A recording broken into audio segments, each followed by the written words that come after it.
protocolo y modelo de atención integral en salud para víctimas de violencia sexual.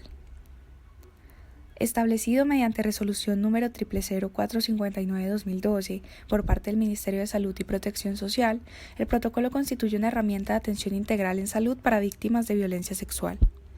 Es de obligatorio cumplimiento y de obligatoria adopción por parte de las instituciones prestadoras de servicios de salud y por las entidades promotoras de salud, tanto en el régimen contributivo como en el régimen subsidiario.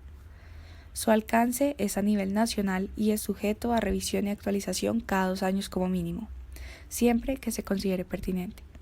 Ahora bien, es menester hacer alusión a lo que menciona la Ley 360 de 1997, los derechos de las víctimas de violencia sexual. Así, se establece que las víctimas tienen derecho a un trato digno, con privacidad y respeto durante las entrevistas o actuaciones con finalidades médicas, legales o de asistencia legal.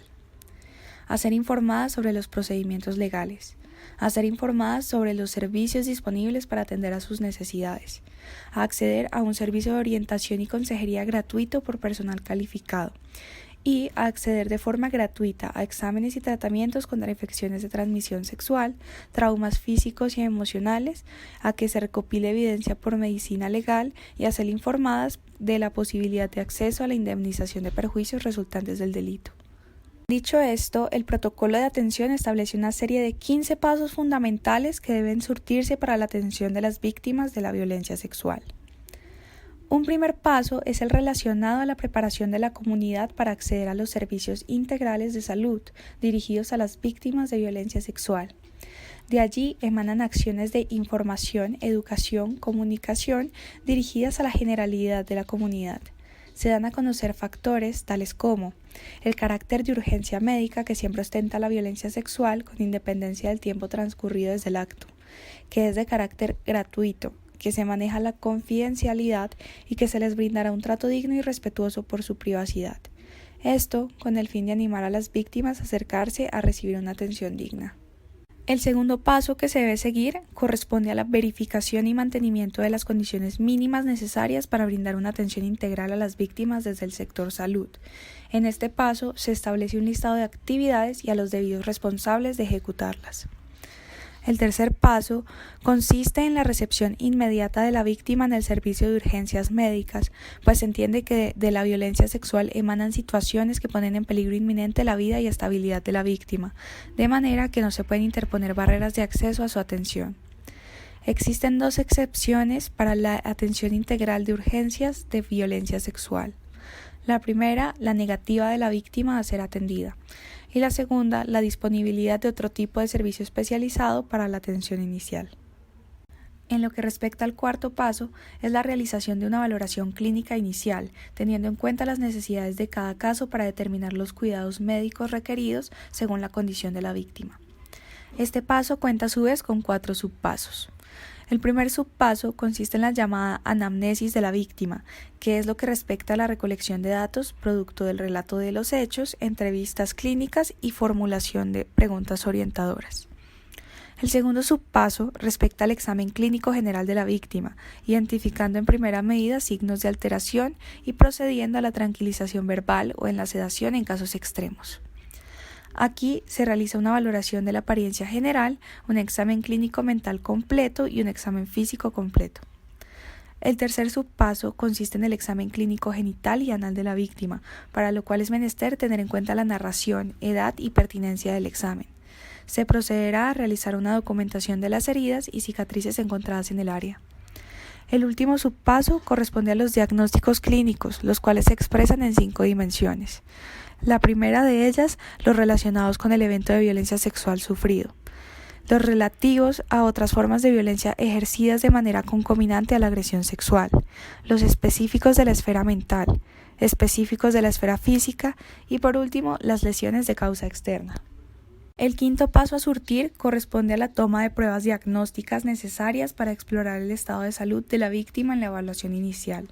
A su vez, el sexto paso consiste en asegurar la denominada profilaxis sindromática para enfermedades de transmisión sexual, en virtud de la recomendación realizada en 2005 por la Organización Mundial de la Salud para cubrir las ITS más frecuentemente sufridas por las víctimas de violencia sexual. Respectivamente, el paso 7 se encamina a asegurar la profilaxis para VIH-Sida, en lo cual se considera inaceptable todo tipo de retraso en la prescripción y suministro por parte de las entidades de salud. El octavo paso consiste en asegurar a la víctima la anticoncepción de emergencia y el acceso a la interrupción voluntaria del embarazo. Esto encuentra fundamento legal en la facultad que establece el ordenamiento jurídico de abortar legalmente y de forma voluntaria en 3 casos específicos: cuando el embarazo es producto de una violación, cuando hay malformaciones del feto o cuando se pone en peligro la vida de la madre.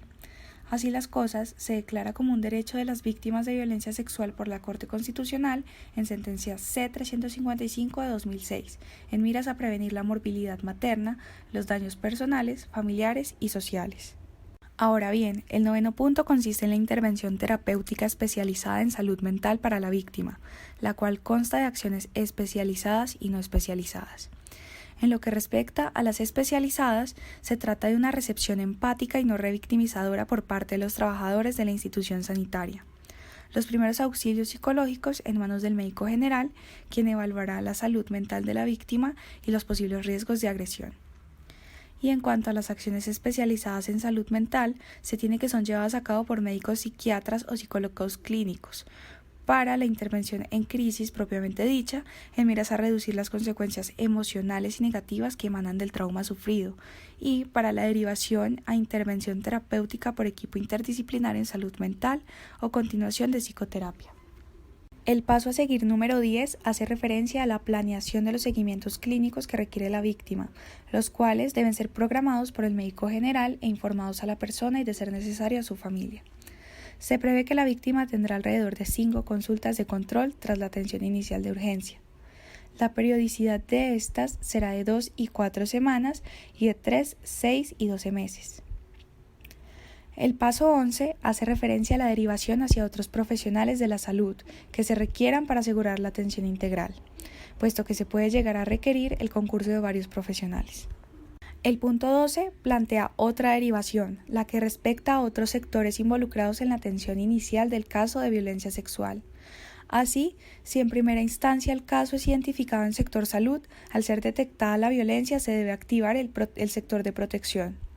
¿Cómo funciona el sector de protección?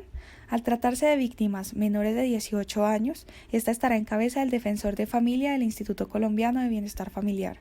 Si se trata de una mujer adulta, la ruta de protección será la de la Comisaría de Familia. Esta protección tiene como finalidad el restablecimiento de los derechos y la toma de medidas de la protección integral. Además, el sector salud debe activar el sector justicia, es decir, a la Fiscalía, Policía Judicial, SIJIN, DIJÍN, CTI o informar en su defecto a la Policía Nacional. Pero, cuando el caso es recepcionado inicialmente por el sector justicia, estos deben de remitirlo al sector salud para que se brinde la respectiva atención integral. El paso 13 es la efectuación de procedimientos de vigilancia en salud pública, pues el Ministerio de Salud y Protección Social y el Instituto Nacional de Salud, junto con otras instancias de orden nacional, propenden al diseño e implementación de estrategias de vigilancia en salud pública de la violencia sexual. Tales estrategias son respectivamente un sistema de vigilancia epidemiológica unificado en el país y un observatorio nacional de violencias basadas en género. El penúltimo paso que debe surtirse respecta a los seguimientos rutinarios que requiere la víctima, para lo cual se delega un profesional de medicina general para dar mayor garantía de la atención integral en salud y al restablecimiento de los derechos. Ahora bien, ya para finalizar el protocolo, el último paso es el cierre del caso, el cual estará a cargo del médico a quien corresponde el seguimiento. Un cierre adecuado permite contar con la evaluación sintética sobre la caracterización del mismo, el manejo dado y los pronósticos obtenidos.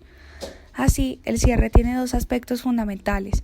Por un lado, la educación de la víctima respecto de sus derechos, promoción de salud sexual y reproductiva y prevención de futuras victimizaciones sexuales.